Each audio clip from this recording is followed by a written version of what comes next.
उसे पार करके जाना था और उधर योग माया के प्रभाव से सारा नंद गांव निद्रा में विलीन हो चुका था। यशोदा जी ने पुत्री को जन्म दिया। वसुदेव जी यमुना मैया को जब पार करने लगे तो यमुना मैया भी प्रभु के चरणों को प्रक्षालित करने के लिए लालायित हो रही है। उस समय हमारे प्रभु ने देखा कि अरे मेरे बाबा तो यमुना मैया में डूब रहे हैं, मुझे यमुना मैया की इच्छा को पूर्ण करना होगा। उसी समय हमारे प्रभु ने नन्हा सा चरण टोकरी से बाहर निकाला, यमुना मैया ने उनके चरणों को प्रक्षालित किया, उनके चरणों को धोया और धीरे धीरे करके वे शांत हो जाती।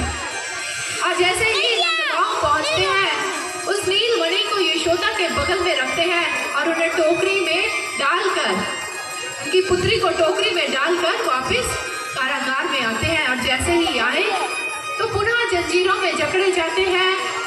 जो पहरेदार हैं उठ जाते हैं, कारागार के द्वार बंद हो जाते हैं।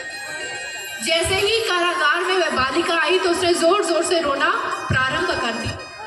और जैसे ही रोने की आवाज पहरेदारों ने सुनी, सैनिकों ने सुनी, एक दूसरे को सचेत करते हैं, अरे सावधान, अरे कंस के काल ने जन्म ले लिया है, कंस के काल ने जन्म ले लिया है, कंस महाराज को सूचित किया जाए।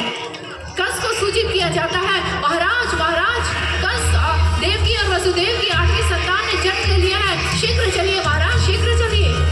कंस भी डग भरता हुआ कारागार में आता है और देवकी उस नन्ही सी कली को अपने अंक में सहेज रही। उसी समय कंस ने आकर कहा, देवकी अपनी 8वीं संतान को मेरे हवाले कर दो। देवकी कहने लगी, नहीं प्रातर्षि, अरे ये तो कन्या है, आकाशवाणी हुई थी कि मेरा पुत्र वध करेगा, आप इसे छोड़ दीजिए प्रातर्षि, आप इसे छोड़ दीजिए। कंस ने कहा, नहीं देवकी, अरे वो नारायण बड़ा छलिया है, उसने मोहिनी रूप धारण करके भी छल किया है। अरे आकाशवाणी में पुत्र कहा हो, लेकिन हो सकता वो पुत्री बनकर ही आ गया हो। मैं तुम्हारी किसी संतान को जीवित नहीं छोड़ूंगी।